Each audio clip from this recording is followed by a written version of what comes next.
Hello everyone, स्वागत आप सभी का टॉपर्स प्राइम चैनल में। इस वीडियो में आज हम करेंगे कंप्यूटर साइंस के लिए मॉक टेस्ट नंबर 4, जिसमें हम नेट से रिलेटेड, केवीएस, एनवीएस इन सभी से रिलेटेड क्वेश्चन करेंगे और नेट से रिलेटेड वो क्वेश्चन करेंगे जो सिलेबस हमने पढ़ा है। ठीक है, उसमें से जो क्वेश्चन पूछे गए थे सिर्फ वो देखेंगे ताकि आपको ये फील ना हो कि आप क्वेश्चन नहीं कर पा रहे हैं। ओके, तो मैंने सिर्फ वो सिलेक्टेड क्वेश्चन लिए हैं जो हमने कवर किए हैं। आप चेक कीजिएगा कि आप उन क्वेश्चंस को कर पाते हैं या नहीं। ओके, तो चलिए शुरू करते हैं। और अगर आपको वीडियो अच्छी लगे, क्वेश्चन अच्छे लगे, आपका स्कोर अच्छा हो तो वीडियो को लाइक ज़रूर कीजिएगा और साथ ही चैनल को शेयर और सब्सक्राइब भी करें। और पीडीएफ जो का लिंक जो आपको डिस्क्रिप्शन बॉक्स में दिया गया है वहाँ जाके आप ले सकते हैं। ठीक है, चलिए शुरू करते हैं। देखिए, पहले हम नेट से रिलेटेड क्वेश्चन ही करेंगे। देखिए, फर्स्ट क्वेश्चन है, protocol in which the sender sends one frame and then wait for an acknowledgement before proceeding for next frame are called as simplex protocol, simplex stop and wait protocol, unrestricted simplex protocol या restricted simplex protocol। ठीक है, तो ये हमने network में पढ़ा था। Data link layer protocols होते हैं, ये डाटा लिंक प्रोटोकॉल्स होते हैं। तो इनके बारे में हमने पढ़ा था। दो चीज़ें हमने इसमें पढ़ी थी। प्रोटोकॉल्स दो तरीके के होते हैं, नॉइसलेस चैनल और नॉइसी चैनल के लिए। ठीक है, जिसमें हमने नॉइसलेस में सिंपलेक्स पढ़ा, स्टॉप एंड वेट पढ़ा था। नॉइसी में stop and wait ARQ, go back and ARQ, selective repeat ARQ। तो ये आप नेटवर्क की वीडियो में जाके देख भी सकते हैं अगर जिसको नहीं आता है तो। ओके, चलिए अभी यहाँ पे कह रहा है कि protocol in which the sender send one frame. Sender है, रिसीवर है। सेंडर क्या करता है, एक जो है फ्रेम को सेंड कर रहा है किसके पास, रिसीवर के पास। ठीक है, सेंडर क्या कर रहा है, सेंड कर रहा है फ्रेम को रिसीवर के पास। उसके बाद क्या कह रहा है, and wait for an acknowledgement. फिर वेट करता है उसके एक्नॉलेजमेंट का, कौन, सेंडर, ताकि जो दूसरा फ्रेम भेज सके उससे पहले उसको क्या मिले, उसका फीडबैक मिल जाए। ठीक है, तो सेंडर पहले सेंड करेगा रिसीवर को जो भी फ्रेम है। उसके बाद रिसीवर के एक्नॉलेजमेंट का वेट करेगा। तो यहाँ पे फ्रेम सेंड किया, यहाँ पे एक्नॉलेजमेंट का वेट करेगा। उसके बाद नेक्स्ट जो फ्रेम होगा उसको सेंड करेगा, अगेन उसके एक्नॉलेजमेंट का वेट करेगा। तो इस तरीके का जो ये प्रोटोकॉल होता है, ये कौन सा होता है, तो इसको बोलते हैं स्टॉप एंड वेट प्रोटोकॉल। ठीक है, तो ये क्या हो जाएगा, simplex stop and wait protocol. तो the sender send one frame and wait for feedback from the receiver, या एक्नॉलेजमेंट कह लीजिए यहाँ पे, या फीडबैक भी वो दे सकता है। ठीक है, तो ये क्या हो जाएगा, स्टॉप एंड वेट प्रोटोकॉल हो जाएगा। और जैसे ही उसको एक्नॉलेजमेंट मिलेगी, जैसे ही उसको फीडबैक मिलेगा, सेंडर क्या करेगा, नेक्स्ट फ्रेम को सेंड करेगा। फिर वापस से उसकी जो भी फीडबैक है उसका वेट करेगा, और जैसे ही उसको फीडबैक मिलेगी देन वो उसके बाद थर्ड फ्रेम को सेंड करेगा। ओके, तो ये किस में होता है, ये होता है simplex stop and wait protocol में। एक यहाँ पे अनरेस्ट्रिक्टेड सिंपलेक्स प्रोटोकॉल है। इसमें क्या होता है, जो रिसीवर होता है वो हमेशा रेडी होता है क्या करने के लिए, रिसीव करने के लिए। मतलब सेंडर फ्रेम भेजेगा, रिसीवर उसको रिसीव करेगा। मतलब इसमें कोई एक्नॉलेजमेंट की जरूरत नहीं है, सेंडर को इसके फीडबैक की जरूरत नहीं है। जैसे ये रिसीवर ने रिसीव किया या नहीं किया वो ये चेक नहीं करता है, सेंडर नेक्स्ट फ्रेम को चेक करता है। तो इसमें ये क्या होता है कि मतलब जैसे ही सेंडर भेजता है रिसीवर उसको रिसीव कर लेगा, हमेशा वो जो है रेडी रहता है रिसीव करने के लिए। तो सेंडर रिसीवर, फिर अगर सेंडर ने नेक्स्ट फ्रेम भेजा तो रिसीवर उसको रिसीव करेगा, नेक्स्ट फ्रेम भेजा उसको रिसीवर रिसीव करेगा। तो ये होता है अनरेस्ट्रिक्टेड सिंपलेक्स प्रोटोकॉल। ठीक है, तो इसमें क्या होता है, जो ट्रांसमिटिंग होता है और जो रिसीविंग होस्ट होते हैं वो हमेशा रेडी रहते हैं रिसीव करने के लिए। इसमें जो प्रोसेसिंग टाइम होता है उसको भी इग्नोर किया जाता है। ओके, और इनफाइनाइट बफर स्पेस जो है इसमें अवेलेबल होता है। नो एरर अक्कर, कोई एरर इसमें अक्कर नहीं होती, कोई फ्रेम डैमेज नहीं होता, कोई फ्रेम लॉस्ट नहीं होता। क्यों नहीं होता, क्योंकि जैसे ही सेंडर भेजेगा रिसीवर उसको रिसीव कर लेगा, नेक्स्ट भेजा रिसीवर ने रिसीव कर लिया, तो ऑब्वियस है कोई भी फ्रेम जो है लॉस्ट होने के चांस नहीं है। ओके, इसमें चांस है क्योंकि जो हमने सिंपलेक्स स्टॉप एंड वेट पढ़ा उसमें जब सेंडर भेजता है रिसीवर को, तो अगर रिसीवर की एक्नॉलेजमेंट सेंडर को वापस नहीं मिलेगी तो सेंडर नेक्स्ट फ्रेम को नहीं भेज पाएगा। ओके, क्योंकि वो तब तक जो है नेक्स्ट फ्रेम नहीं भेज सकता जब तक रिसीवर का फीडबैक उसे नहीं मिल जाता है। ओके, तो उसमें जो है प्रॉब्लम रहती है। ओके, तो थर्ड ऑप्शन यहाँ पे सही हो जाएगा, simplex stop and wait protocol. चलिए अगला देखिए, which of the following statement with respect to multi processor system are true. इनमें से कौन सी जो है स्टेटमेंट है जो कि मल्टी प्रोसेसर के बारे में सही है। देखिए, multiprocessor system is controlled by one operating system. In multiprocessor system multiple computers are connected by the means of communication line. Multiprocessor system is classified as multiple instruction stream and multiple data stream system. देखिए, multiprocessor system is controlled by one operating system, बिल्कुल सही है। Multiprocessor पहले ये समझते कि multiprocessor होता क्या है। देखिए, हमें पता है ज़्यादातर जो कंप्यूटर होते हैं वो सिर्फ एक ही प्रोसेसर यानी कि सिर्फ एक सीपीयू पर का यूज़ करते हैं। हम यही देखते हैं कि कोई भी प्रोसेसर है वो सिर्फ एक ही सीपीयू का यूज़ करता है। लेकिन मल्टी प्रोसेसिंग ऑपरेटिंग सिस्टम में क्या होता है, मल्टीपल प्रोसेसर। ठीक है, मल्टीपल प्रोसेसर का मतलब क्या है, एक ही कंप्यूटर में मल्टीपल सीपीयूज का यूज़ करना, मल्टीपल सीपीयूज का यूज़ करना, ताकि हर एक प्रोसेसर को हम अलग अलग प्रोसेस जो है दे सके। ठीक है, तो ये होता है multi processing operating system. Means कि एक ही कंप्यूटर में क्या होना, एक से ज़्यादा सीपीयू होना। कंप्यूटर में जो बाकी हार्डवेयर है उनकी संख्या तो एक ही रहेगी, लेकिन सीपीयू की संख्या जब बढ़ा दी जाती है तो उसको हम मल्टी प्रोसेसिंग सिस्टम बोलते हैं। इसमें क्या होगा, हम एक समय में एक से ज्यादा प्रोसेस को जो है एग्जीक्यूट कर सकते हैं, क्योंकि जब हमारे पास सीपीयू बहुत सारे होंगे तो ऑब्वियस हम हर एक को एक एक प्रोसेस जो है दे सकते हैं, तो मल्टी प्रोसेसिंग होगी, एक साथ जो है बहुत सारी प्रोसेस एग्जीक्यूट हो जाएगी, तो ये मल्टी प्रोसेसिंग होता है। अब आपने देखा जो मल्टी प्रोसेस सिस्टम है इसके लिए ऑपरेटिंग सिस्टम तो एक ही रहा, हमने सिर्फ प्रोसेसर को बढ़ाया है ना कि ऑपरेटिंग सिस्टम को। ओके, तो यहाँ पे is controlled by one operating system, ये पॉइंट बिल्कुल सही है। अगला देखिए, in multi processor system multiple computers are connected by the means of communication line. No, हमने बोला ना कि कंप्यूटर एक है लेकिन प्रोसेसर बहुत ज्यादा है, बाकी हार्डवेयर भी एक ही है, तो ये तो गलत ही हो जाएगा। मल्टीपल कंप्यूटर्स की हमें जरूरत ही नहीं है, एक ही कंप्यूटर काफी है। अगला कह रहा है multi processor system is classified as multiple instruction stream and multiple data stream system. ये बिल्कुल सही है। ठीक है, मल्टीपल इंस्ट्रक्शन स्ट्रीम है और मल्टीपल डाटा स्ट्रीम सिस्टम है, तो ये पॉइंट बिल्कुल सही हो जाएगा। तो ए और सी यहां पर सही होंगे, तो ए एंड सी ओनली। ठीक है, तो बस याद रखिए मल्टी प्रोसेसर में क्या होता है, हम सीपीयू की जो संख्या होती है उसको बढ़ा देते हैं। ठीक है, चलिए नेक्स्ट देखिए, firewall is a device that filter access to the protected network from the outside network. Firewall can filter the packets on the basis of. Okay, firewall क्या होता है, फायरवॉल जो होता है ये नेटवर्क को सिक्योरिटी प्रोवाइड करने के लिए होता है ना, एक डिवाइस सिस्टम। ठीक है, जो कि क्या करता है, अनऑथराइज्ड यूजर या मतलब जो अनऑथराइज्ड यूजर होते हैं उन्हें नेटवर्क में एक्सेस करने से हमें बचाता है, ये होता है फायरवॉल। ओके, फायरवॉल जो होता है ये हार्डवेयर और सॉफ्टवेयर दोनों ही तरीके का होता है। ठीक है, हार्डवेयर और सॉफ्टवेयर दोनों तरीके का होता है, और हमारे नेटवर्क में ये एक फिल्टर की तरह यूज़ किया जाता है, मतलब फिल्टर की तरह कार्य करता है कि जो हार्मफुल इंफॉर्मेशन होती है उनको नेटवर्क में आने से रोक देता है। ओके, तो इसमें ये पूछा है कि जो फिल्टर द पैकेट है, मतलब फायरवॉल को फिल्टर कैसे किया जाता है, तो ये आपको पता होना चाहिए कि तीन तरीके का होता है फायरवॉल। एक होता है पैकेट फिल्टर फायरवॉल, दूसरा एप्लीकेशन लेवल गेटवे फायरवॉल होता है, और तीसरा सर्किट लेवल गेटवे फायरवॉल होता है। तो देखिए, सबसे पहले हम पैकेट फिल्टर फायरवॉल की बात कर रहे हैं। पैकेट फिल्टर, तो इसमें पैकेट फिल्टर के बारे में ही पूछा है। ओके, ये जो फायरवॉल है ये OSI मॉडल के नेटवर्क लेयर में काम करता है, पैकेट फिल्टर वाला।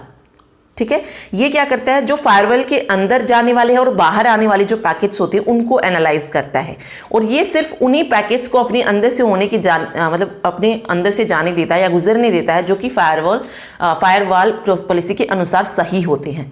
ठीक है, हर एक पैकेट की ये जांच करता है और फिर ये डिसाइड करता है कि पैकेट को हमें आगे जाने देना चाहिए या नहीं। ओके, तो ये नेटवर्क लेयर पे काम करता है, ये चीज़ आप याद रखिए, और कोई भी अनऑथराइज्ड एक्सेस है तो उससे हमें बचाता है। ठीक है, मतलब एज ए वॉल जो है ये काम करता है। ठीक, तो इसके लिए जो ये कह रहा है कि फिल्टर ऑन द पैकेट्स, मतलब जो फिल्टर किया जाता है पैकेट्स को ये किस बेसिस पर करता है, मतलब किस बेसिस पे ये जांच करता है उसकी, तो सोर्स एड्रेस पे भी करता है और डेस्टिनेशन पे भी। ठीक है, IP एड्रेस भी और पोर्ट पे भी, सभी पे करता है। तो सोर्स IP एड्रेस को भी फिल्टर करता है, डेस्टिनेशन को भी, TCP सोर्स पोर्ट को भी, UDP को भी, और TCP डेस्टिनेशन, यानी कि इन सारी चीज़ों को वो फिल्टर करता है, देन डिसाइड करता है कि उसको आगे जाने देना चाहिए या नहीं।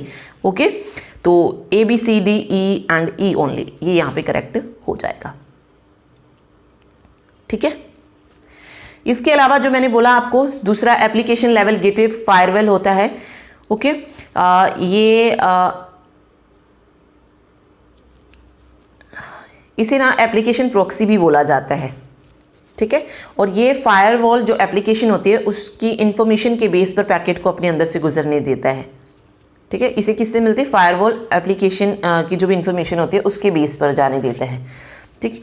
तीसरा सर्किट लेवल होता है। सर्किट लेवल जो गेटवे फायरवॉल है ये OSI मॉडल की सेशन लेयर में काम करता है, और ये TCP और UDP जो ट्रांसपोर्ट प्रोटोकॉल होते हैं, ट्रांसमिशन कंट्रोल प्रोटोकॉल और यूज़र डाटाग्राम प्रोटोकॉल, उनकी सिक्योरिटी भी जो है कौन देता है? सर्किट लेवल गेटवे फायरवॉल देता है। ओके, तो इसमें ये पांचों सही हो जाएंगे। चलिए नेक्स्ट देखिए, post office protocol is a message access protocol which is used to extract message from client in this regard which of the following are true. POP, ठीक है, हमने दो प्रोटोकॉल पढ़े ना, SMTP और पोप। देखिए ये दोनों ही क्या है, सॉरी पोप था, दोनों ही क्या हैं? ईमेल प्रोटोकॉल हैं, ठीक है। SMTP हम क्यों यूज़ करते हैं? मैसेज को सेंड करने के लिए, सिंपल मेल ट्रांसफर प्रोटोकॉल। और पॉप प्रोटोकॉल क्यों यूज़ किया जाता है? ईमेल को रिसीव करने के लिए, ठीक है। तो ये दो प्रोटोकॉल होते हैं। अब इनके बारे में बताना है कि कौन सा ट्रू है। Pope has 2 modes, delete mode and keep mode. बिल्कुल, पोप जो होता है उसके पास 2 मोड होते हैं, एक डिलीट मोड होता है और दूसरा कीप मोड होता है, ठीक है। उसके बाद कह रहा है in delete mode mail is deleted from mail box after each retrieval. मतलब जैसे ही पॉप मैसेज को रिट्रीव कर लेगा डिलीट मोड में, तो जो मेल बॉक्स में जो मैसेज आया था वो खुद ब खुद डिलीट हो जाएगा जैसे ही वो रिट्रीव करेगा, जैसे ही वो एक्सेस करेगा। तो ये पॉइंट भी क्या है? बिल्कुल सही है। डिलीट मोड है तो जैसे ही मेल बॉक्स से मैसेज को रिट्रीव किया पॉप ने, वो मैसेज वहां से मेल बॉक्स से क्या हो जाएगा? डिलीट हो जाएगा। कीप मोड में क्या होता है? जैसे ही वो मैसेज को एक्सेस करेगा वो मेल बॉक्स में से डिलीट नहीं होगा, वहीं का वहीं पर रहेगा। ओके, तो अगला कह रहा है deleted from before each retrieval. Before each retrieval यानी कि एक्सेस करने से पहले ही जो है डिलीट हो जाता है, नहीं, एक्सेस जब हम उसको कर लेंगे तब वो जो होगा डिलीट होगा, ठीक है। कीप मोड में mail is deleted before retrieval, before retrieval नहीं, ये भी नहीं होता है। In keep mode mail remains in mail box after retrieval, तो ये हो जाएगा कि कीप मोड में जो अगर हम जो हमारा पोप है अगर वो मैसेज को रिट्रीव कर भी लेता है तो भी वो मेल बॉक्स में एज इट इज़ रहता है। तो ये चीज़ भी यहाँ पे करेक्ट हो जाएगी। तो A, B और E ये हो जाएगा ABE, फोर्थ ऑप्शन करेक्ट होगा, ठीक है। चलिए अगला देखिए, modifying the software by restructuring is called. Modifying the software by restructuring. Restructuring क्या होता है? पुनर्निर्माण बोल सकते हैं आप इसको।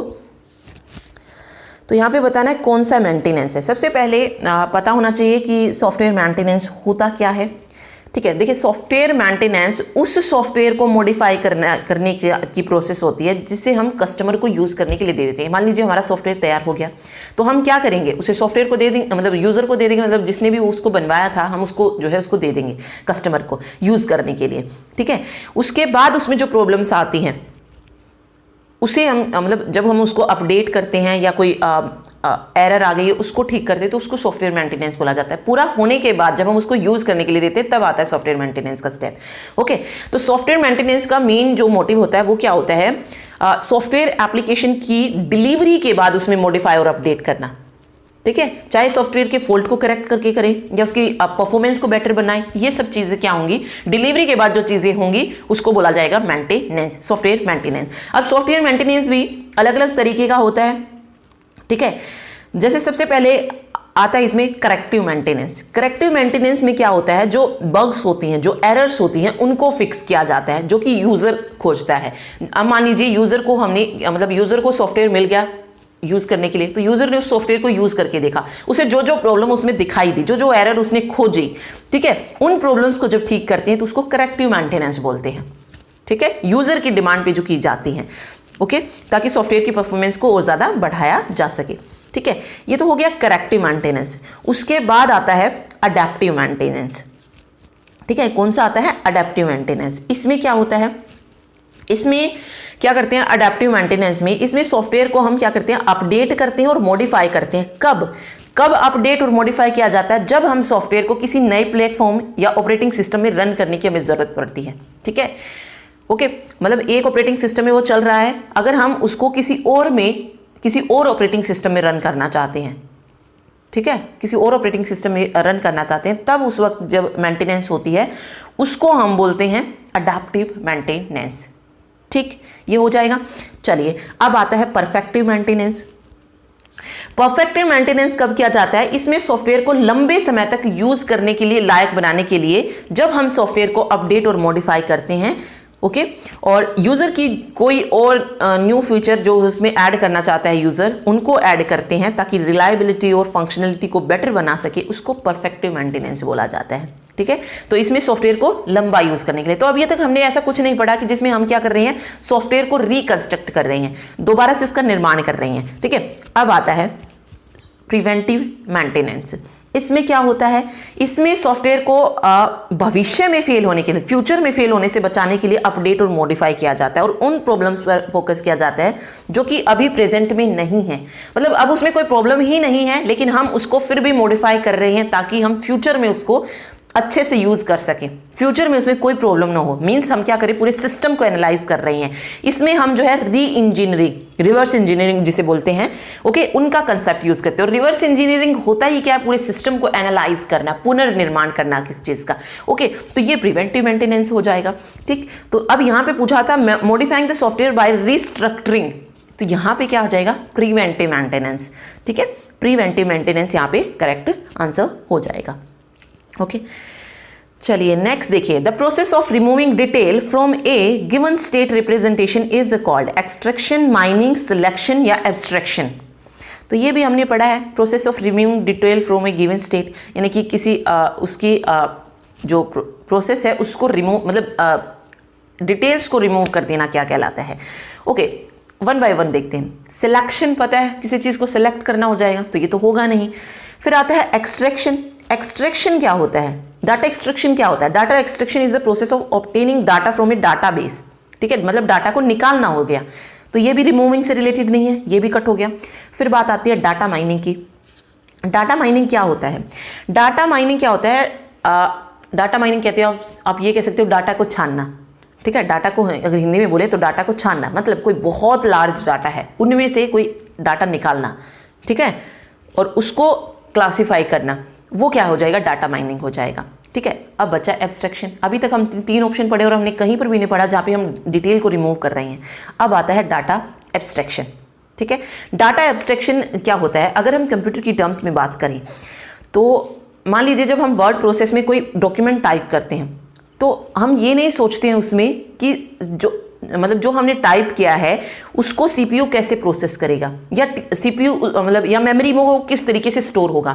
ठीक है, हमारा मोटिव क्या होता है, सिर्फ उसको टाइप करना होता है एंड देन हम सेव कर देते हैं। वो किस तरीके से सेव हुआ, कैसे प्रोसेस हुआ, हमें उससे कोई फर्क नहीं पड़ता है। यानी कि जो उसकी डिटेल होती है उससे हमें कोई लेना देना नहीं होता है। ओके, तो ये होता है डाटा एब्स्ट्रैक्शन, जहां पे उसकी जो इनर डिटेल जो होती है उससे हमें कोई लेना देना नहीं होता, उसको हम रिमूव कर देते हैं, तो वो हो जाता है डाटा एब्स्ट्रैक्शन। ठीक है, ओके, एक और एग्जांपल ले सकते हैं। जैसे हम कोई वेब पेज देखते हैं तो हम ये नहीं सोचते हैं कि उस पर जो बाइनरी डाटा है वो इंटरनेट पर कैसे आ रहा है, नहीं सोचते हैं। जो बैकग्राउंड डिटेल है उसके बारे में हमें कोई लेना देना नहीं होता है, तो वो क्या होता है, डाटा एब्स्ट्रैक्शन है, क्योंकि वहां पे जो उसकी डिटेल है बैकग्राउंड वो क्या हो गई है, रिमूव हो गई है। ठीक है, जो भी चल रहा है हम सिर्फ उसी में रहते हैं, तो ये एब्स्ट्रैक्शन हो जाएगा। ठीक, चलिए नेक्स्ट देखिए, which of the following statement regarding XAML are true. Okay, XAML के बारे में ट्रू बतानी कौन सी है। XAML is a set of tags designed to tell browser how to display text and image in a web page. XAML defines a syntax for representing data, but the meaning of data varies from application to application. Letter and letter are three different tags in XAML. Okay, देखिए XAML को क्यों design किया गया था। XAML को design किया गया था डाटा को डिस्क्राइब करने के लिए and focus on what the data is. पहले डाटा को डिस्क्राइब कर रहा है और ये देखना कि डाटा है, डाटा क्या है, उसको ये देखना कि डाटा क्या है, उसको डिस्क्राइब करने से रिलेटेड है। डिस्प्ले टेक्स्ट से नहीं है कि टेक्स्ट कैसा दिखाई दे रहा है, ये किसकी डेफिनेशन हो जाएगी, HTML की हो जाएगी, क्योंकि HTML को ऐसे डिजाइन किया गया है टू डिस्प्ले डाटा। देखिए, डिस्प्ले टेक्स्ट बोलो या डिस्प्ले डाटा बोलो, इसके लिए कौन है, HTML। अगर यहीं पर होता कि describe data and what the data is, तो वहां पर XAML हो जाता, लेकिन यहां पर डिस्प्ले डाटा से रिलेटेड है या इमेज है कि कैसे जो है डिस्प्ले होगी इमेज वेब पेज पे।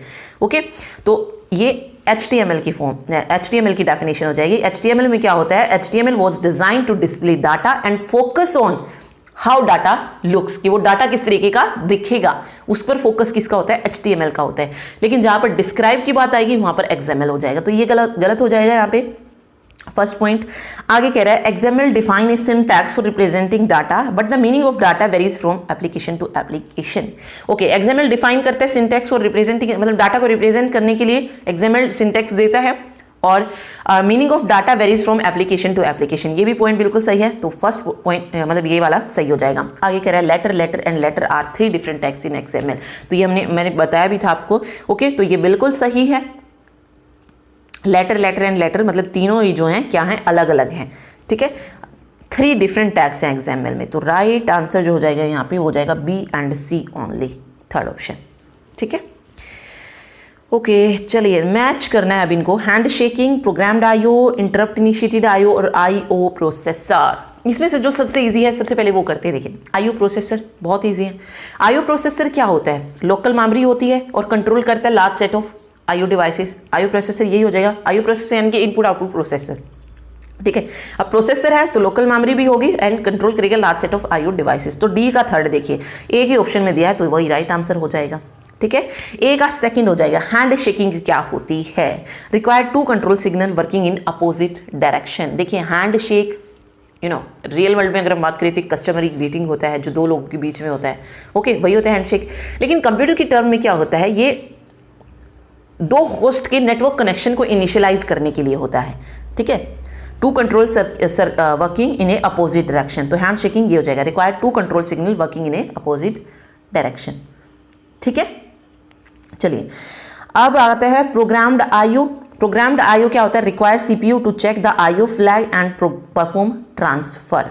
Programmed IO means programmed input output. ये जो होता है ये प्रोसेसर और पेरिफेरल डिवाइस के बीच डाटा को ट्रांसफर करने का मेथड होता है। प्रोसेसर और किसके बीच में, पेरिफेरल डिवाइसेस। तो यही है रिक्वायर CPU, ठीक है। CPU यानी कि processor to check the IO flag and perform transfer, ये हो जाएगा। तो प्रोग्राम्ड IO हो जाएगा यहाँ पे। फिर आता है इंटरप्ट इनिशिएटेड IO, तो बचा क्या, IO interface inform the CPU that device is ready for transfer, ये इंटरप्ट इनिशिएटेड हो जाएगा, ठीक है। ओके, चलिए नेक्स्ट देखिए, arrange the logical type of cohesion from best to worst type. Cohesion and coupling, एक क्वेश्चन आ ही जाता है इनसे रिलेटेड, कोहेशन और कपलिंग से। ओके, कोहेशन और कपलिंग क्या है, देखिए जब हमें सॉफ्टवेयर का डिज़ाइन अच्छा चाहिए होता है, या कह लीजिए कि सॉफ्टवेयर की क्वालिटी बेटर चाहिए होगी, तो हम क्या किस पे फोकस करेंगे, उसके डिज़ाइन पे, कि तभी सॉफ्टवेयर क्वालिटी बेटर होगी जब उसका डिज़ाइन बेटर होगा, ओके। तो इसी सॉफ्टवेयर डिज़ाइन को एनालाइज करने के तरीके होते हैं, उन्हीं में से एक है कपलिंग और कोहेशन। और भी होते हैं जैसे सिस्टम शेप होता है, फैक्टोरिंग होता है, लेकिन कपलिंग कोहेशन इंपॉर्टेंट है तो उन पर फोकस करते हैं। तो कपलिंग और कोहेशन जो है ये सॉफ्टवेयर डिज़ाइन को एनालिसिस करने के लिए होते हैं। सबसे पहले हम कोहेशन पढ़ रहे हैं। तो कोहेशन एक मेजरमेंट है जो कि मॉड्यूल के अंदर एलिमेंट्स की इंट्रा डिपेंडेबिलिटी की डिग्री को डिफाइन करता है। मीन्स ये मॉड्यूल है, उसके अंदर एलिमेंट्स हैं अलग अलग, उनके बीच में कैसा रिलेशन है, इनको डिफाइन करता है कौन, कोहेशन, ठीक है। और कपलिंग क्या करता है, दो कंपोनेंट्स हैं उनके बीच इंट्रा डिपेंडेबिलिटी कैसी है, ये कौन देखता है, कपलिंग देखती है। अब देखिए मॉड्यूल्स के बीच, मतलब मॉड्यूल के अंदर कैसी होनी चाहिए और कंपोनेंट्स के बीच में कैसी होनी चाहिए। देखिए एक एग्जांपल अगर हम ले, एक फैमिली का लेते हैं, ठीक है। फैमिली के जो लोग हैं परिवार के, उनके बीच में कैसी होनी चाहिए, हाईली, मतलब क्या होने चाहिए, एक दूसरे से जुड़े हुए होने चाहिए, ठीक है, एक दूसरे से जुड़े होने चाहिए। तो सेम इसमें है, एक जो मॉड्यूल है उसमें जो इंट्रा डिपेंडेबिलिटी की डिग्री है वो क्या होनी चाहिए, हाईली होनी चाहिए, यानी कि वो एक दूसरे से रिलेटेड होने चाहिए, तो हाईली कोहेसिव होना चाहिए, ठीक है। लेकिन अगर हम बात करें कंपोनेंट्स की, ठीक है, एक कंपोनेंट दूसरे पे कितना डिपेंड है, तो वो कम होना चाहिए। जैसे बाहर वालों का घर में कम इन्वॉल्वमेंट होना चाहिए ना, ठीक है। मतलब कोई बाहर की फैमिली है या हमारी फैमिली है तो हमारी फैमिली में इन्वॉल्वमेंट ज़्यादा होना चाहिए बाहर वाली की अपेक्षा, ठीक है। तो यही हो गया इसमें। तो कपलिंग क्या होना चाहिए, हाईली होना चाहिए, सॉरी हाईली कोहेसिव होना चाहिए। और कपलिंग कैसी होनी चाहिए, लो कपल्ड, यानी कि अपने परिवार में दूसरों का इंटरफेयर ज़्यादा नहीं होना चाहिए, लेकिन अपने परिवार में ज़्यादा मतलब खुद की जो फैमिली है उसमें ज़्यादा होना चाहिए। तो इसको कहते हैं, मतलब एक सॉफ्टवेयर कैसा होना चाहिए, हाईली कोहेसिव होना चाहिए लेकिन लो कपल्ड होना चाहिए। मीन्स उसके जो मॉड्यूल के अंदर एलिमेंट्स हैं उनकी इंटरडिपेंडेबिलिटी की डिग्री ज़्यादा होनी चाहिए एज कंपेयर टू कंपोनेंट्स। ठीक है, तो वही हो गया, जितना ज़्यादा कोहेशन होगा उतना अच्छा सॉफ्टवेयर डिज़ाइन होगा। ठीक है, तो मॉड्यूल का कोहेशन जितना बेटर होगा उतने ही कम मॉड्यूल के मध्य, मतलब मॉड्यूल के बीच में कपलिंग जो होगी वो कम हो जाएगी। ठीक है, तो कपलिंग भी क्या है, मेजरमेंट है जो कि एक प्रोग्राम के मॉड्यूल्स के बीच इंटरडिपेंडेबिलिटी के उसको डिफाइन करता है। ठीक है, तो ये डिफाइन करता है कपलिंग की कंपोनेंट्स जो हैं वो एक दूसरे पर किस तरीके से डिपेंड है और कैसे इंटरेक्ट करते हैं। तो कपलिंग जितनी कम होगी सॉफ्टवेयर डिजाइन उतना ही बेटर होगा। तो ये क्वेश्चन आता है कि सॉफ्टवेयर के लिए क्या जरूरत होती है, तो हाईली कोहेसिव होना चाहिए और लो कपल्ड होना चाहिए, तभी जो है एक सॉफ्टवेयर का डिजाइन अच्छा हो सकता है। अब यहाँ पे पूछा है कि कोहेशन बताइए बेस्ट टू वर्स्ट टाइप, ये आता ही है क्वेश्चन। ठीक है, या फिर आपसे डायरेक्ट पूछ ले सकते हैं कि सबसे बेस्ट वाला कोहेशन कौन सा है, सबसे बेस्ट वाला कपल्ड कौन सा है, तो इस तरीके से मॉड्यूल कपलिंग कौन सी है, तो ये ऐसे पूछ सकते हैं। चलिए अभी हम यहाँ पे देख रहे हैं क्या है, यहाँ पे कोहेशन दिया है, कोहेशन। ओके, कोहेशन में अगर हम बेस्ट टू वर्स्ट चलते हैं, बेस्ट टू वर्स्ट, तो सबसे पहले जो बेस्ट आता है वो आता है फंक्शनल। ठीक है, फंक्शनल कोहेशन जो होता है ना सबसे बेस्ट होता है। उसके बाद आता है लॉजिकल कोहेशन। ठीक है, लॉजिकल नहीं, सिक्वेंशियल। सबसे पहले फंक्शनल कोहेशन होता है, फिर सिक्वेंशियल कोहेशन होता है। अब यहाँ पे फंक्शनल तो कहीं पर भी गिवन नहीं है, लेकिन सिक्वेंशियल है, तो सिक्वेंशियल फर्स्ट नंबर पे आ जाएगा। सिक्वेंशियल कोहेशन के बाद आता है कम्युनिकेशन कोहेशन, तो सेकंड पे कम्युनिकेशन हो जाएगा। तीसरे पे आता है प्रोसीजरल कोहेशन, तो ये प्रोसीजरल हो जाएगा। उसके बाद प्रोसीजरल के बाद बारी आती है टेम्पोरल कोहेशन की, तो टेम्पोरल हो जाएगा। उसके बाद लॉजिकल कोहेशन होता है, तो ये पांचों हो गए हैं। और लॉजिकल कोहेशन के बाद जो सबसे वर्स्ट होता है वो होता है कोइंसिडेंटल कोहेशन। ठीक है, कौन सा होता है, कोइंसिडेंटल कोहेशन। ठीक है, तो ये याद रखिए। तो टोटल कितनी हो जाती है, 7 जो है कोहेशन के टाइप होते हैं, फंक्शनल, सिक्वेंशियल, कम्युनिकेशन के बाद आता है प्रोसीजरल, फिर टेम्पोरल, फिर लॉजिकल और कोइंसिडेंटल कोहेशन।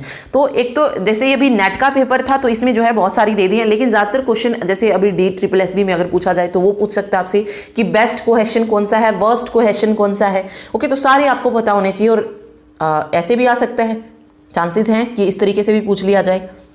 ठीक है, तो सारे के सारे आपको याद रखने हैं इसमें।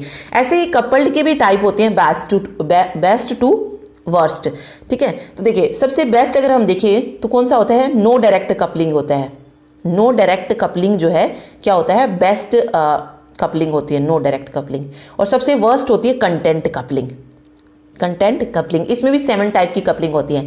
नो डायरेक्ट कपलिंग के बाद आती है डाटा कपलिंग, उसके बाद स्टैम्प होती है, उसके बाद कंट्रोल होती है, फिर एक्सटर्नल, फिर कॉमन और फिर कंटेंट। तो ये कराए हुए हैं, वहाँ जाके आप देख सकते हैं, इनको मतलब रिवाइज कर सकते हैं। तो यहाँ पे जो राइट आंसर हो जाएगा वो होगा, सबसे पहले बी था सिक्वेंशियल कोहेशन, उसके बाद कम्युनिकेशन कोहेशन था, तो 4th ऑप्शन सही हो जाएगा। ठीक है, BCEDA। ठीक है, चलिए अगला देखिए।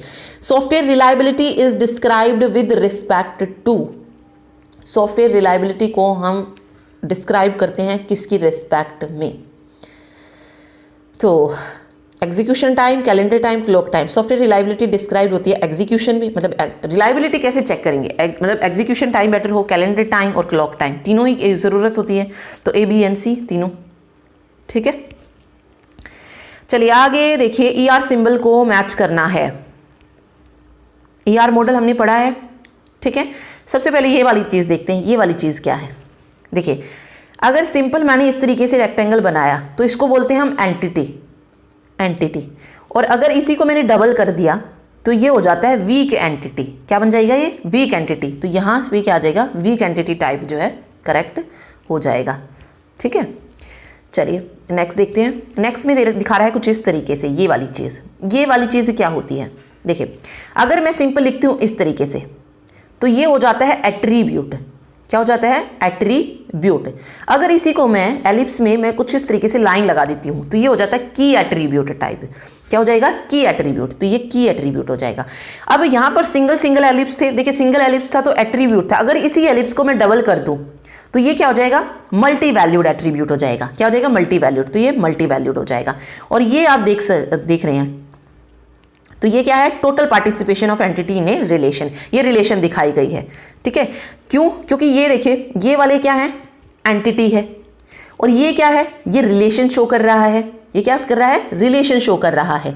तो ये क्या हो जाएंगे, total participation of entity in a relation सही हो जाएगा। अब देखिए एंटिटी में भी सॉरी रिलेशन में भी एक चीज याद रखिए, देखिए इस तरीके से हम रिलेशन शो करते हैं डायमंड से, ठीक है, लेकिन इसी को अगर मैं डबल में कर दूं तो ये क्या हो जाएगी, वीक एंटिटी रिलेशनशिप हो जाएगी। क्या हो जाएगी, वीक एंटिटी रिलेशनशिप हो जाएगी। तो मैं सारे आपको एक बार बता देती हूँ। देखिए ये एंटिटी, ये सॉरी ये नहीं वाला नहीं, रिलेशन का कुछ इस तरीके से डायमंड फॉर्म में बना, ये एट्रीब्यूट हो जाएगा। ठीक है, इसी को मैंने डबल कर दिया तो ये मल्टी वैल्यूड हो जाएगा। सिंगल में मैंने लाइन लगा दी तो की एट्रीब्यूट हो जाएगा। कंपोजिट एट्रीब्यूट हमारा रह गया, तो जब एक पे से इस तरीके से और भी जो है मतलब एक एट्रीब्यूट्स पे से बहुत सारे जब निकलते हैं तो उसको हम कंपोजिट एट्रीब्यूट बोलते हैं। ओके, वीक एंटिटी मैं आपको बता चुकी और वीक एंटिटी रिलेशनशिप भी मैंने आपको बता दिया, तो बस ये आपको याद रखने हैं। ठीक है, तो यहाँ पे क्या आंसर हो जाएगा, वेट,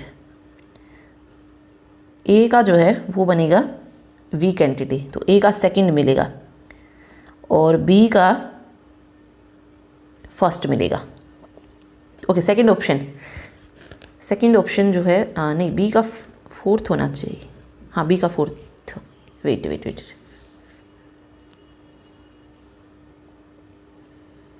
ओके, हाँ यही जो है सही हो जाएगा, फर्स्ट ऑप्शन, ए का सेकंड, बी का फोर्थ, सी का थर्ड, सी का फर्स्ट, वेट देखिए ये नहीं, थर्ड वाला सही हो ना, ए का सेकंड हो जाएगा, बी का फर्स्ट हो जाएगा और सी का फोर्थ हो जाएगा और डी का थर्ड हो जाएगा। ठीक है, तो हाँ थर्ड ऑप्शन बन जाएगा।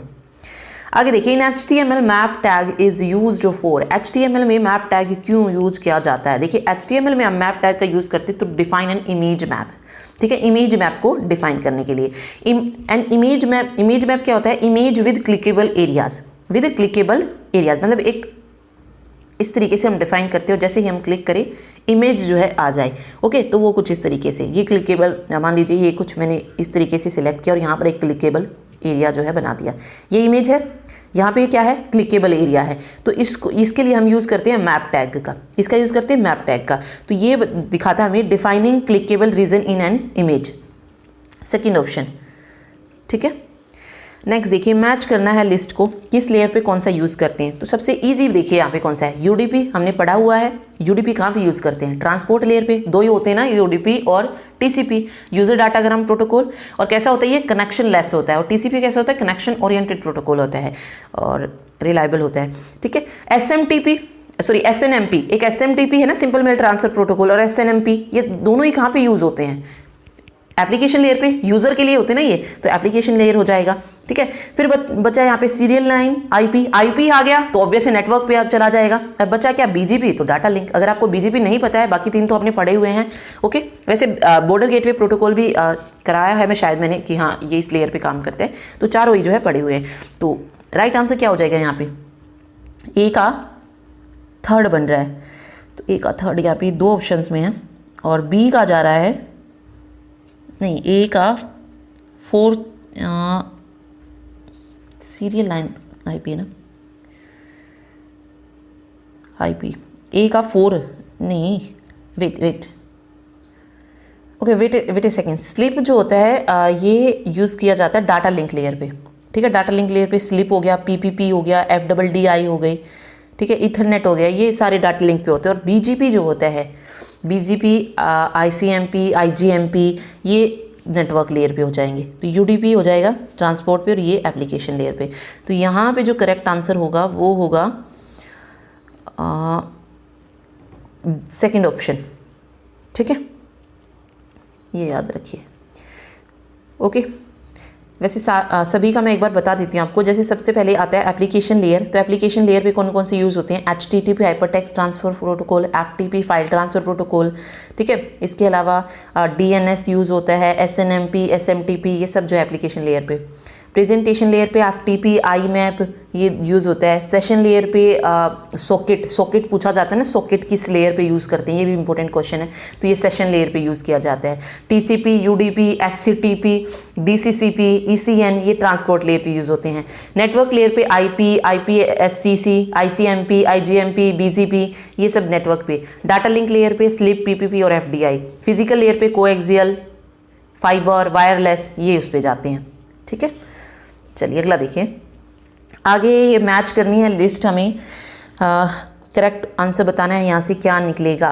सबसे पहले देखेंगे, अगर हम R1 यूनियन R2 दिया है, R1 यूनियन R2 का मतलब क्या होता है? जितनी भी रिलेशन में दिए गए हैं वो सारी चीज़ें लेनी होती हैं और जो सेम होती है उनको हम वन टाइम लिखते हैं। अभी जैसे यहाँ पे रिलेशन 1 में जो है वो सारा लिखेंगे, रिलेशन 2 में है जो है वो सारा लिखेंगे, लेकिन जो सेम है उसको सिर्फ वन टाइम लिखेंगे, ठीक है। अब यहाँ पे इन दोनों का यूनियन क्या निकलेगा? 1 दोनों में है तो 1 आ जाएगा, 2 आ जाएगा यहाँ पे, ठीक है। फिर 3 आएगा। मैंने पहले जो है R1 के ले लिए, तो ये तीनों लेंगे। फिर R2 में 1 था तो इसको हम दोबारा नहीं लिखेंगे, फिर 1 लिखेंगे, फिर 1 लिखेंगे, फिर 1 यानी कि सारे आ जाएंगे। तो ये ऐसा ऑप्शन कौन सा है? सिर्फ फर्स्ट वाला है, तो R1 यूनियन R2 फर्स्ट जो है बिल्कुल सही हो जाएगा, ठीक है। R1 माइनस R2 का मतलब क्या है? R1 में से R2 माइनस कर देना, यानी कि जो चीज़ R2 में है, जैसे 1 है और 1 है यहाँ पे, ठीक है। तो इसमें हम सिर्फ वो चीज़ें लिखते हैं जो सिर्फ R1 में है। R1 माइनस R2 का मतलब क्या? जो चीज़ें सिर्फ R1 में है वो हम लेंगे। अगर R2 माइनस R1 होता तो हम वो चीज़ें लेते जो सिर्फ रिलेशन R2 में है, ठीक है, जो सिर्फ रिलेशन R2। अब R1 में देखिए ये 3 चीज़ें हैं इसमें से, लेकिन एक जो है 1 वो R2 में भी है, तो हम 1 को नहीं लेंगे। हमारे पास क्या बचेगा? सिर्फ 2 3 बच जाएगा, ठीक है। सिर्फ वो लेंगे जो सिर्फ रिलेशन R1 में है, तो ये माइनस में निकल जाएगा, तो ये इसका आंसर 4th हो जाएगा, ठीक है। फिर R1 इंटरसेक्शन R2। इंटरसेक्शन का मतलब क्या होता है? जो दोनों में कॉमन होता है, जो दोनों में कॉमन हो। अब देखिए R1 में 1 है, R2 में 1 है, यही कॉमन है, बाकी और कुछ कॉमन नहीं है, तो ये इंटरसेक्शन हो जाएगा। फिर R2 माइनस R1 यानी कि जो सिर्फ R2 में है, तो R2 में 1 को हम कट कर देंगे, बचेगा क्या? 1 2 1 3 1 4, तो ये R2 हो जाएगा, ठीक है। तो ऐसा क्वेश्चन भी दे सकता है, इनको याद रखिए, ठीक। चलिए अब आगे आते हैं क्वेश्चंस। यहाँ तक जो है हमने जो क्वेश्चन पढ़े हैं वो पूछे गए थे, नेट लेवल के क्वेश्चन है, ओके। चलिए अगला देखिए। The objective of a time sharing operating system is to, जो मेन ऑब्जेक्टिव होता है टाइम शेयरिंग ऑपरेटिंग सिस्टम का, वो क्या होता है? देखिए टाइम शेयरिंग ऑपरेटिंग सिस्टम क्या होता है? ये टाइम शेयरिंग ऑपरेटिंग सिस्टम क्या कहता है? हर एक यूज़र को एक सीक्वेंस में CPU एलोकेट करता है, लेकिन सेम उसमें, ठीक है, अमाउंट जो होता है ना टाइम का वो सेम रहता है। जैसे हमने वो टाइम स्लाइस पढ़ा था ना, राउंड रोबिन में हर एक प्रोसेस के लिए टाइम अलॉट हो जाता है कि हाँ ये प्रोसेस इतने टाइम के लिए ही चलेगी, ठीक है। तो वो होती है टाइम शेयरिंग ऑपरेटिंग सिस्टम, ठीक है। यूज़र को क्या करता है? CPU लोकेट करता है एक सीक्वेंस में, ठीक है। और ऑपरेटिंग सिस्टम द्वारा जो हर एक यूजर को CPU अलॉट किया जाता है, CPU एलोकेट किया जाता है, एलोकेट टाइम जो होता है उसको क्या बोलते हैं? टाइम स्लाइस या टाइम क्वांटम इसको बोला जाता है। तो वही राउंड रोबिन शेड्यूलिंग जो है इसी पे यूज होती है। तो इसमें पूछा है कि उसका मेन मोटिव क्या होता है? यूजर रिस्पॉन्स टाइम को मिनिमाइज करना, ठीक है, क्योंकि यूजर से रिलेटेड है ये, तो minimize the net user response time, user response time को मिनिमाइज करना होता है। चलिए अगला क्वेश्चन देखिए। नेक्स्ट क्वेश्चन है, speed of optical fiber depends on. Optical fiber की जो गति होती है वो किस पर निर्भर करती है? Optical fibre. तो ऑप्टिकल फाइबर की अगर हम बात करें तो दुनिया के सबसे ज़्यादा डाटा को ले जाने का जो काम करता है वो कौन करता है? Optical fibre. जो आज पूरे वर्ल्ड में जो नेटवर्क चल रहा है ना, तेज जो इंटरनेट चलता है, उसका कारण क्या है? ऑप्टिकल फाइबर ही है, ठीक है। क्या रीज़न है उसका? ऑप्टिकल फाइबर है। ऑप्टिकल फाइबर क्या होती है? एक पतली कांच और प्लास्टिक से बनी एक तार होती है जिसमें हम लाइट का यूज़ नहीं करते हैं, ठीक है। नहीं, लाइट का उपयोग करके जो हम डाटा को क्या कर सकते हैं? ट्रांसफ़र कर सकते हैं।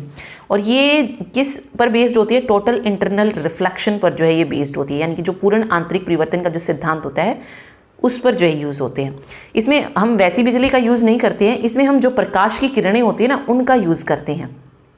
ओके, जो तेज प्रकाश होता है ना उसका यूज़ जो है इसमें किया जाता है। तो जो इसकी स्पीड होती है वो डिपेंड करती है नंबर ऑफ फोटोन्स पे, फोटोन की संख्या पर।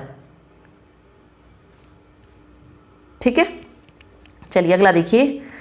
नेक्स्ट है n is a series of unique number that identify a computer connected to the internet. Every computer that get online has internet and address. एक अनोखी संख्याओं की श्रृंखला जो इंटरनेट से कनेक्टेड कंप्यूटर की पहचान कराती है और प्रत्येक कंप्यूटर जो ऑनलाइन हो उसका इंटरनेट पता होती है। तो कौन सी होती है? Internet protocol. ठीक है, वहीं से आता ना आईपी एड्रेस, तो आईपी जो है सही हो जाएगा यहाँ पे। नेक्स्ट देखिए, a networking standard developed by Xerox, Intel and DAC capable of connecting as many as 1024 workstation and transmitting data at a maximum speed of 10 Mbps. Xerox, Intel, MBP। Okay, मतलब इनके द्वारा विकसित एक नेटवर्किंग मानक जो कि 10 Mbps की अधिकतम गति से इतने वर्कस्टेशनों को जोड़ने और डाटा को ट्रांसमिट करने में सक्षम है। कौन है वो, ये बताना है। तो राइट आंसर हो जाएगा यहाँ पे ईथरनेट। ठीक है, ईथरनेट जो है सही हो जाएगा। ओके, नेक्स्ट देखिए, which one of the following is an example of network database. इनमें से जो नेटवर्क डाटाबेस का उदाहरण है उसके बारे में बात बताना है। तो राइट आंसर क्या हो जाएगा? नेटवर्क डाटाबेस का उदाहरण देखिए यहाँ पे, तो राइट आंसर हो जाएगा IDMS। IDMS यानी कि इंटीग्रेटेड डाटाबेस मैनेजमेंट सिस्टम। ये एक network model database management system होता है मेन फ्रेम्स का। ठीक है, इसे डेवलप किया था BF गुडरिच ने। ठीक है, तो ये हो जाएगा IDMS नेटवर्क डाटाबेस। ओके, चलिए नेक्स्ट देखिए। नेक्स्ट क्वेश्चन है, cascading termination refers to. Cascading termination क्या होती है? तो cascading termination means termination of child process. Termination of child process if the parent process terminate normally और अबनॉर्मली। अगर parent process क्या हो जाती है, नॉर्मली या अबनॉर्मली टर्मिनेट हो जाती है तो चाइल्ड प्रोसेस का भी जो है टर्मिनेशन हो जाएगा। तो termination of all child process before the parent termination normally और अबनॉर्मली। थर्ड ऑप्शन जो है सही हो जाएगा। ठीक है, ओके, अगला देखिए। नेक्स्ट है, DSL is an example of A connection. DSL जो है कैसा कनेक्शन है? तो DSL की फुल फॉर्म क्या होती है? Digital subscribe line. Digital subscriber line. ठीक है, तो ये क्या होता है? एक ब्रॉडबैंड कनेक्शन होता है। ठीक है, कैसा होता है? ब्रॉडबैंड कनेक्शन होता है। तो फोर्थ ऑप्शन करेक्ट होगा। नेक्स्ट है, which company created the most used networking software in the 1980s। 1980 में किस कंपनी ने सबसे ज्यादा इस्तेमाल किए जाने वाले नेटवर्किंग सॉफ्टवेयर जो थे बनाए थे? सन, माइक्रोसॉफ्ट, नोवेल, IBM। तो राइट आंसर हो जाएगा नोवेल। नोवेल क्या है? एक अमेरिकन सॉफ्टवेयर और सर्विस कंपनी है जिसका हेडक्वार्टर है प्रोवो में। ठीक है, इसने बनाया था multi platform network operating system जिसको नोवेल नेटवर्क भी जो है नेटवेयर भी बोला जाता है। तो इस कंपनी ने जो थे सबसे ज़्यादा नेटवर्किंग सॉफ्टवेयर 1980s में बनाए थे। ठीक है, और नेटवेयर की अगर हम बात करें, नेटवेयर अभी भी most used PC networking system है वर्ल्ड में, नेटवेयर। तो नोवेल यहाँ पर सही हो जाएगा। ओके, चलिए अगला देखिए। Which type port is used by a web server in general.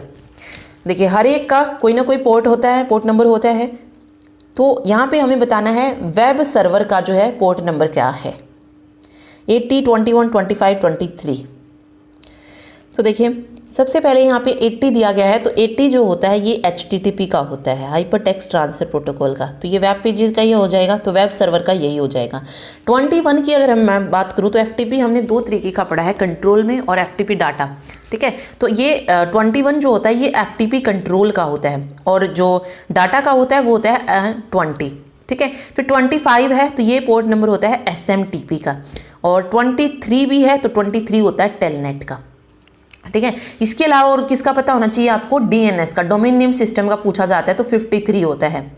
HTTP हम पढ़ चुके हैं 80 होता है। पोप कौन सा है, ईमेल रिसीवर के लिए जो काम करता है, तो 110 होता है इसका, ठीक है। HTTPS का जो होता है 443 होता है, ये भी इंपॉर्टेंट है। और एक IMAP और होता है, इसका कौन सा होता है 143 जो है पोर्ट नंबर इसका होता है, ठीक है। SNMP का 161, ऐसे बहुत सारे होते हैं, लेकिन मेन आप एक FTP याद रखिए, DNS SMTP भी याद रखिए, SMTP का 25 होता है, ठीक है। तो ये जो मेन है इनको आप याद रखिए, ओके। तो वेब सर्वर के लिए 80 हो जाएगा। चलिए आगे देखिए, the transport layer protocol is, transport layer पर दो प्रोटोकॉल होते हैं, एक TCP और दूसरा UDP, ट्रांसमिशन कंट्रोल और यूजर डाटाग्राम प्रोटोकॉल, तो TCP हो जाएगा यहाँ पे। इन नेटवर्किंग टर्मिनोलॉजी में UTP मीन्स क्या होता है, UTP, तो राइट आंसर क्या हो जाएगा यहाँ पे, अनशील्डेड ट्विस्टेड पेयर केबल, ठीक है, यही होता है UTP। तो राइट आंसर ऑप्शन बी जो है सही हो जाएगा, ओके। चलिए नेक्स्ट है, What protocol does PPP use to identify the network layer protocol? Network layer protocol की पहचान के लिए किस प्रोटोकॉल का प्रयोग PPP के द्वारा किया जाता है? तो नेटवर्क लेयर प्रोटोकॉल की पहचान के लिए PP जो है ये NCP का जो है यूज़ करता है, ठीक है। किसका यूज़ करता है, NCP प्रोटोकॉल का यूज़ करता है, ओके। NCP प्रोटोकॉल क्या होता है, network control protocol. Network layer protocol को आइडेंटिफाई करने के लिए PPP नेटवर्क कंट्रोल प्रोटोकॉल का यूज़ करता है। और PPP कौन से उस पर लेयर पे यूज़ होता है, डाटा लिंक लेयर प्रोटोकॉल है, ठीक है, जिसको यूज़ किया जाता है to transmit multi protocol data between two directly connected computer, यानी कि पॉइंट टू पॉइंट, ठीक है। चलिए ये PPP की फुल फॉर्म ही क्या होती है, point to point protocol. Next देखिए, which TCP port is used by a web server to serve web pages, कौन सा TCP पोर्ट है जिसका यूज किया जाता है to web server to serve web pages, okay. अभी हमने ऊपर पढ़ा ना, कौन सा यूज करेंगे, 80 का यूज करेंगे ना, 25 नहीं होता है, 23 नहीं होता है, ये हमने पढ़ा था, ये किस लिए यूज़ होते हैं, 25 हुआ या 23 हुआ। देखिए 25 जो है ये कौन सा TCP पोर्ट होता है, SMTP के लिए जो हम यूज़ करते हैं, और 23 को हम क्यों यूज़ करते हैं, 23 होता है टेलनेट के लिए, टेलनेट, तो वेब सर्वर के लिए जो यूज़ होगा वो 80 हो जाएगा। अगला है, नेक्स्ट क्वेश्चन देखिए, विच best describe support over serial line communication under the TCP/IP protocol. TCP/IP protocol के तहत अनुक्रमिक लाइन संचार पर समर्थन का जो सबसे अच्छा वर्णन करता है वो कौन सा प्रोटोकॉल है, तो राइट आंसर हो जाएगा यहाँ पे स्लीप प्रोटोकॉल, ठीक है। कौन सा प्रोटोकॉल, स्लीप प्रोटोकॉल, ठीक है। स्लीप प्रोटोकॉल्स मीन क्या होता है, मतलब अगर देखिए तो सीरियल लाइन इंटरनेट प्रोटोकॉल इसको बोला जाता है, तो सीरियल लाइन हो जाएगा। PPP क्या होता है, पॉइंट टू पॉइंट प्रोटोकॉल होता है, तो सिर्फ स्लीप जो है सही हो जाएगा, ओके। नेक्स्ट देखिए, cell base architecture is known as, cell आधारित वास्तुकला को किस नाम से जाना जाता है, तो राइट आंसर हो जाएगा ATM, ठीक है। ATM के नाम से जो है इसको जाना जाता है, सेल बेस्ड आर्किटेक्चर। नेक्स्ट देखिए, ए terminal emulation protocol that allow user to log on to a host computer from remote computers. log on to host computer for remote computer. तो remote computers log on करने के लिए हम use करते हैं telnet का, ठीक है. इन OSI model cable is used in OSI. Cable किस में यूज़ करते हैं हम, चाहे ट्विस्टेड पेयर हुई, अनशिल्डेड हुई, कोएक्सियल केबल हुई, तो सबसे पहले फिजिकल लेयर पे यूज़ करते हैं ना ये चीज़ें, तो फिजिकल लेयर हो जाएगा. Secure socket layer in a protocol developed by, जो सिक्योर सॉकेट लेयर है SSL एक प्रोटोकॉल है जिसको किसने जो था डेवलप किया था, तो इसको डेवलप किया था नेटस्केप ने, ठीक है. Choose the correct statement. Bus is needed to achieve reasonable speed of operation. Bus is a group of information carrying wires. Bus can carry data और एड्रेस और ऑल ऑफ द. तो bus के बारे में ये सारी सही हैं. Bus is needed to achieve reasonable speed of operation. Bus is a group of information carrying wires. Wires होती है ना बस में, और बस कैरी करता है डाटा और एड्रेस, ये भी सही है. तो ऑल ऑफ द यहाँ पे करेक्ट हो जाएगा. The system that translate an IP address into an easier to remember name is the. वह सिस्टम जो IP एड्रेस को आसानी से याद करने योग्य नाम में ट्रांसलेट करता है क्या कहलाता है, तो उसको डोमेन नेम सिस्टम बोलते हैं, DNS, ठीक है. Choose the right sequence of SDLC step. Software development life cycle की एक सही अनुक्रम चुनना है. सबसे पहले क्या होता है, तो सबसे पहले तो रिक्वायरमेंट होती है, ठीक है. रिक्वायरमेंट एनालिसिस होता है, तो डिज़ाइन तो सबसे पहले होगा नहीं, ठीक है. रिक्वायरमेंट जब हो जाएंगी कंप्लीट तो ऑब्वियसली डिज़ाइन करेंगे हम, तो कोडिंग नहीं आएगा. तो फर्स्ट और थर्ड में देखते, देखिए रिक्वायरमेंट एनालिसिस होगी, डिज़ाइन हो गई. डिज़ाइन के बाद क्या होगा, टेस्टिंग या कोडिंग, तो दोनों में सेम ही दे रखा है. देखिए तो इसमें दोनों ही गलत हैं, क्योंकि डिज़ाइन के बाद जब कोडिंग होगी तभी तो हम टेस्टिंग कर पाएंगे, सिर्फ डिज़ाइन पे थोड़ी ना टेस्ट कर लेंगे. ओके, तो कोडिंग भी होना ज़रूरी है तभी टेस्टिंग होगा. तो इसमें से जो है दोनों ही गलत हैं. तो इसमें पहले कोडिंग आएगा फिर टेस्टिंग आएगा, ठीक है. तो इस तरीके से याद रखिए. देखिए अगर हम इसके स्टेप्स देखें तो सबसे पहले क्या आता है, SDLC फेज़ देखिए तो रिक्वायरमेंट कलेक्शन होता है, देन उनको एनालिसिस, मतलब फेज़ 1 ये होता है. फेज़ 2 पे फिजिबिलिटी स्टडी होती है, फिर डिज़ाइन होता है, फिर कोडिंग होती है, फिर जाके टेस्टिंग होती है. ओके, उसके बाद इंस्टॉलेशन, फिर मेंटेनेंस आते हैं. मेंटेनेंस तो लास्ट में होंगे ना, सॉफ्टवेयर मेंटेनेंस, जब हम यूज़र को उसको दे देते हैं यूज़ करने के लिए तब, ठीक है. चलिए अगला देखिए. नेक्स्ट कह रहा है SRD स्टैंड्स फॉर. SRD क्या हो जाएगा, स्ट्रक्चर्ड रिक्वायरमेंट डेफिनेशन, सही हो जाएगा यहाँ पे, ठीक है. वैसे इसको आप ये भी बोल सकते हो सिस्टम रिक्वायरमेंट डॉक्यूमेंट, ये भी आ सकता है. सिस्टम रिक्वायरमेंट डॉक्यूमेंट भी आ सकता है और स्ट्रक्चर्ड रिक्वायरमेंट डेफिनेशन भी सही है, ठीक है. ओके चलिए नेक्स्ट देखिए. नेक्स्ट है the design report should include. Design report में क्या क्या शामिल होना चाहिए, a hierarchy showing the top level modules, Gantt chart for the entire project, data flow diagram of all system and sub system, या all of the above. Design report में देखिए हमें सब कुछ रखना पड़ेगा. Hierarchy showing the top level modules, Gantt chart होना चाहिए पूरे प्रोजेक्ट का, ठीक है, और data flow diagram for all system and sub system. तो ऑल ऑफ द अबव जो है यहाँ पे सही हो जाएंगे, ठीक है. अगला है which of the following are a software metrics. इनमें से जो सॉफ्टवेयर मैट्रिक्स है उसके बारे में बताना है कि कौन सी है जो कि सॉफ्टवेयर मैट्रिक्स है.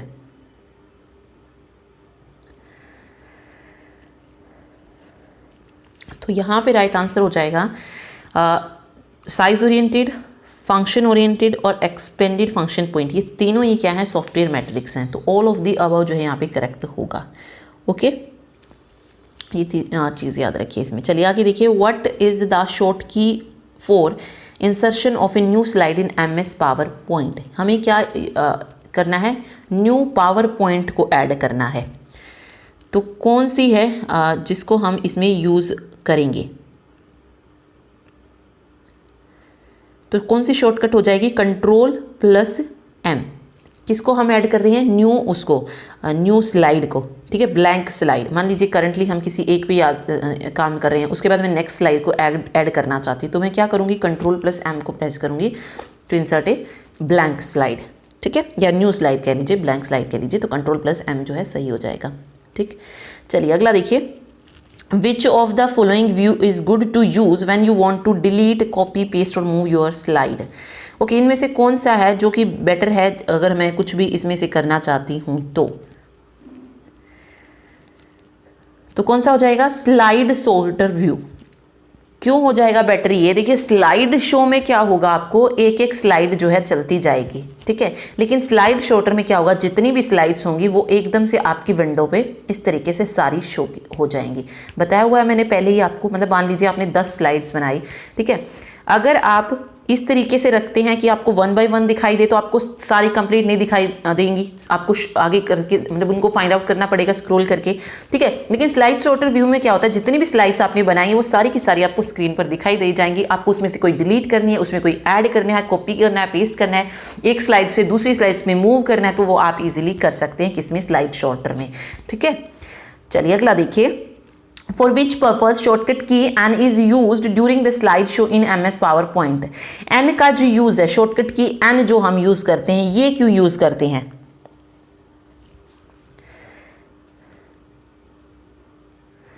तो राइट आंसर जो हो जाएगा यहाँ पे क्या हो जाएगा, इसमें से हो जाएगा मूव्स टू नेक्स्ट स्लाइड और नेक्स्ट एनिमेशन, ठीक है। माइक्रोसॉफ्ट पावर पॉइंट में जो हम कंट्रोल n यूज करते हैं, ये क्यों करते हैं? नहीं, एक मिनट। ओके, इसने ड्यूरिंग द स्लाइड शो पूछा ना, ड्यूरिंग द स्लाइड शो हम क्यों यूज करते हैं? तो ये हम नेक्स्ट स्लाइड और नेक्स्ट एनिमेशन के लिए करते हैं, ठीक है।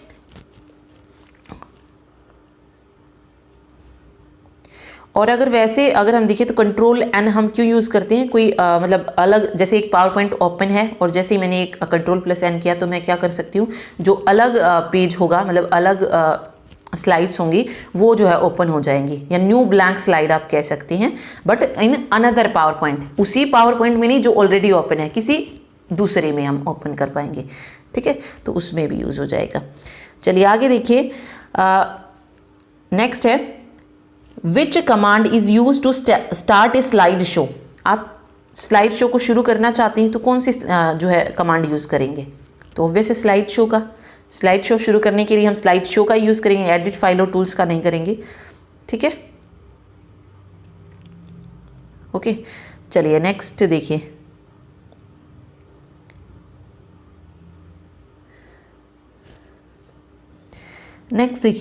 नेक्स्ट है what is the keyboard shortcut for new slide. New slide के लिए पूछा है तो कंट्रोल प्लस m हो जाएगा, ठीक है। इन MS power point which menu atom contain the slide shorter option. मतलब MS पावर पॉइंट में कौन सा मेन्यू आइटम जो कि कंटेन करता है स्लाइड शॉर्टर ऑप्शन को, तो किसके पास होता है? ये किस मेन्यू में होता है? तो ये होता है व्यू टैब में, ठीक है। A software that prevent external access to a system is termed as. एक सॉफ्टवेयर जो किसी सिस्टम में बाहरी एक्सेस को रोकता है उसको क्या बोलते हैं? उसको फायरवॉल बोलते हैं, ठीक है। Email message can be protected by. Email message को कैसे प्रोटेक्ट कर सकते हैं? एनक्रिप्शन से। All of the following are example of real security and privacy risk except. इनमें से जो है सिक्योरिटी से रिलेटेड है, हैकर्स है, वायरसेस हैं, मतलब प्रिवेसी रिस्क हो या सिक्योरिटी हो, इनसे रिलेटेड है। लेकिन स्पैम तो अलग चीज़ हो जाएगी ना, ठीक है। स्पैम क्या होते हैं? अनवांटेड जो मैसेज होते हैं उनको ही बोला जाता है। Which of the following is a way of electronic payment? Credit card, digital token, smart card, तीनों ही है, तो all of the above. Technology no longer protected by copyright available to everyone is considered to be. मतलब जो copyright द्वारा सुरक्षित नहीं है उसके लिए उपलब्ध है प्रोप्राइटरी। प्रोप्राइटरी क्या होता है? क्या बोल सकते हैं आप इसको? मालिकाना, या मतलब किसी के अधीन आप बोल सकते हैं, ठीक है, जो प्रत्येक के लिए उपलब्ध है। ओके, आगे देखिए, the ability to recover and read deleted और damaged file from a criminal computer is an example of a law enforcement specially called. तो इसको क्या बोला जाता है? आपराधिक कंप्यूटर से हटाए गए क्षतिग्रस्त फाइलों को वापस से रिस्टोर करना क्या कहलाएगा? Computer forensic. User authentication technique that usage reference profile is. User प्रमाणीकरण तकनीक जो रेफरेंस प्रोफाइल प्रयोग करता है वह क्या है? Fingerprint recognition. Computer to computer communication for business transaction is called. तो इसको बोला जाता है EDI, यानी कि इलेक्ट्रॉनिक डाटा इंटरचेंज। ये क्या होता है? Computer to computer exchange of business document. ठीक है, तो क्या बोलेंगे इसको, electronic data interchange, EDI। Okay, check point are a part of dash measures, right answer हो जाएगा recovery measures. What is a good way to protect sensitive information sent via email, email की सहायता से संवेदनशील जानकारियों को सुरक्षित रखने का एक अच्छा तरीका क्या है, उसको एनक्रिप्ट करना, जैसे हमने ऊपर भी पढ़ा था इंक्रिप्शन जरूरी है। Which of the following is used to protect in computer system in the absence of more complete protection system, computer system में अधिक पूर्ण स्कीमों के अभाव में मंदों को सुरक्षित रखने के लिए किसका उपयोग किया जाता है, तो पासवर्ड्स का। Data security threat includes privacy invasion, hardware failure, fraudulent manipulation of data, तो सभी में आता है डाटा सिक्योरिटी थ्रेट।